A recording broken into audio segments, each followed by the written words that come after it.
నమస్తే. Welcome to legend TV. ఇటీవల KTR free bus మీద మహిళల మీద చేసిన వ్యాఖ్యలకు సంబంధించి మహిళా కమిషన్ ఈ రోజు విచారణకి పిలవగా, ఈ రోజు మహిళా కమిషన్ ని కలిసేందుకు కేటీఆర్ అలాగే మహిళలు కూడా బీఆర్ఎస్ మహిళలు కూడా మహిళా నాయకులు కూడా వెళ్ళడం జరిగింది.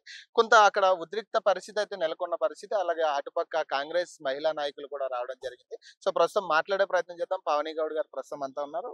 నమస్తే మేడం. నమస్తే. చెప్పాలంటే ఈ రోజు ఆల్రెడీ మీకు విచారణకైతే టైం ఇచ్చారు, వాళ్ళే ఇచ్చింది పరిస్థితి. మరి ఈ రోజు ఏం జరిగింది అసలు అక్కడ? మహిళా కమిషన్ 24వ తారీఖు కేటీఆర్ అన్న గారిని హాజరు కావాలని చెప్పింది. అవును. కేటీఆర్ అన్న గారు హాజరైతుంటే మేము మహిళా నాయకురాలం అందరము బీఆర్ఎస్ మహిళా నాయకురాలం ఆయన వెంట వెళ్ళినాం. అవును. వెళ్ళిన తర్వాత లోపలికి రామన్నని తీసుకెళ్ళింది. మమ్మల్ని గేటు బయటనే ఉంచేసింది. లోపలికి లోపలికి అలో లేదు. అసలు మహిళా నాయకురాళ్ళకు లేదు, జిహెచ్ఎంసీ కార్పొరేటర్లకు లేదు, మాజీ కార్పొరేషన్ చైర్మన్లకు కూడా ఎవ్వరికి అలో లేదు. అంటే మహిళలైనా కూడా మహిళా కమిషన్ అలో లేదు. బయటనే గేట్లు పెట్టి తాళాలేసి పోలీసులను ప్రొటెక్షన్ పెట్టుకొని మమ్మల్ని బయటనే ఉంచిండ్రు. మేము స్లోగన్స్ ఇచ్చినాము, ఇది అరాచకము, మమ్మల్ని రమ్మని చెప్పిండ్రు, మా అన్నకు తోడుగా మేము వచ్చినాము, మమ్మల్ని ఎందుకు లోపల కూర్చుంటాము అని చెప్పినా కూడా మమ్మల్ని లోపలికి వెళ్ళలేదు, పోవడానికి పర్మిషన్ ఇవ్వలేదు. తర్వాత ఏమైందంటే కాసేపటికి కాంగ్రెస్ మహిళా నాయకురాలు పోలీసుల ప్రొటెక్షన్ తోటి వాళ్ళు మహిళా కమిషన్ లోకి కాంగ్రెస్ కండువాలను కప్పుకొని లోపలికి వచ్చిండ్రు. వచ్చి మేము పక్కన నిలబడితే మా మీద దుర్భాషలు ఆడుకుంటా ఎట్లా పడితే అట్లా తిట్టుకుంటున్నారు, మాకు వార్నింగ్ ఇచ్చుకుంటా ఇట్లా చేతులు చూపించిండ్రు. మాకు కూడా కొంచెం అదైంది. అయిన తర్వాత వీళ్ళు ఇట్లా వేస్తున్నారు అనేసి మేము కూడా కొన్ని స్లోగన్స్ ఇచ్చినాము. ఇస్తే వాళ్ళు మా మీద మారణ ఆయుధాలతోటి నెయిల్ కట్టర్స్, చిన్న చిన్న బ్లేడ్ ముక్కలు, లేకపోతే చిన్న చిన్న కత్తులను తీసుకొచ్చి మా మీద పొడవడానికి ట్రై చేసిండ్రు మహిళా నాయకురాలు పోలీసుల సమక్షంలోనే. అసలు ఏం జరుగుతుంది, శాంతి భద్రతలు ఎక్కడున్నాయి, విచారణకు రమ్మన్నది మమ్మల్ని, మేము వెళ్ళినాం.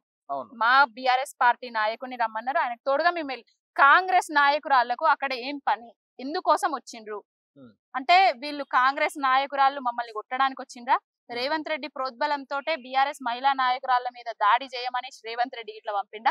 మహిళా కమిషన్ దగ్గరనే మహిళలకు ప్రొటెక్షన్ లేకపోతే మరి ఎక్కడున్నది? ఇన్ని అఘాయిత్యాలు జరిగినా కూడా 1800 హత్యలు, అత్యాచారాలు, కిడ్నాప్లు అన్ని జరిగినా కూడా వాటి మీద స్పందించలేదు. ఇంతవరకు కాంగ్రెస్ మహిళా కమిషన్ లెక్క ప్రవర్తిస్తుంది. ఓన్లీ ప్రతిపక్ష నాయకులకే కమిషన్ పనిచేస్తుందా? కాంగ్రెస్ వాళ్ళకి వర్తించదా? ఇవన్నీ జరుగుతుంటే కళ్ళు మూసుకొని ఉంటుందా మహిళా కమిషన్? నిన్న లేడీ జర్నలిస్టుల మీద కూడా దాడి కొండారెడ్డిపల్లిలో రుణం మాఫీ అనేది 100% జరిగిందా? వీళ్ళు రుణం మాఫీ మేము 100% చేసినాము, హరీష్ రావు గారు రాజీనామా చేయండి అని కాంగ్రెస్ నాయకులు డిమాండ్ చేస్తారు. 100% చేసిండ్రా లేదా మరి వాళ్ళ ఊర్లనే అనేసి మహిళా జర్నలిస్టులు సోదరిమణులు వెళ్ళి విజువల్స్ తీసుకున్నారు. మరి 100% అయి ఉంటే వాళ్ళు విజువల్స్ తీసుకుంటే వాళ్ళని కొట్టాల్సిన అవసరం వీళ్ళ రేవంత్ రెడ్డి అనుచరులకు ఏమున్నది? అంటే 100% అక్కడ రుణమాఫీ జరగలేదు. ఈ విషయం బయటికి పొక్కితే ఆయన సీటుకి ఎక్కడ ఎసరస్తుందో, నేను చేసేటి అన్ని తప్పుడు ఆరోపణలు, తప్పుడు ప్రచారాలని ఎక్కడ జనాలకు తెలుస్తాయో అనేసి వాళ్ళ మీద దాడి. మరి వాళ్ళ దాడిని కూడా మహిళా కమిషన్ సుమోటోగా తీసుకొని వాళ్ళ మీద కేసులు పెట్టిందా? కేసులు లేవు, విచారణలు లేవు, ఏదీ లేదు. అసలు ఏం జరుగుతుంది తెలంగాణలో? రేవంత్ రెడ్డి పాలన అసలు ఇందిరమ్మ రాజ్యం అన్నాడు, ప్రజా పాలన అన్నాడు, ఎమర్జెన్సీ కాలాన్ని తీసుకొచ్చిండు తెలంగాణలో. ప్రజలను ఎక్కడికక్కడ నిర్బంధాలు పెట్టి నిర్బంధిస్తున్నాడు. రైతులు అడిగితే రైతులను పోలీస్ స్టేషన్ లో పెడుతున్నారు, వాళ్ళ మీద అక్రమ కేసులు పెడుతున్నారు. సోషల్ మీడియాలో స్పందించి ప్రశ్నిస్తే వాళ్ళ మీద అక్రమ కేసులు, పోలీస్ స్టేషన్ లో చుట్టూ తిప్పుతున్నారు. ఎవరైనా మహిళా నాయకురాళ్ళు ఎక్కువ తక్కువ మాట్లాడితే వాళ్ళకు బెదిరింపు కాల్స్, ఇట్లా ఈ విధంగా. అసలు ఏం జరుగుతుంది? ప్రజాస్వామ్యం ఎక్కడుంది తెలంగాణలో?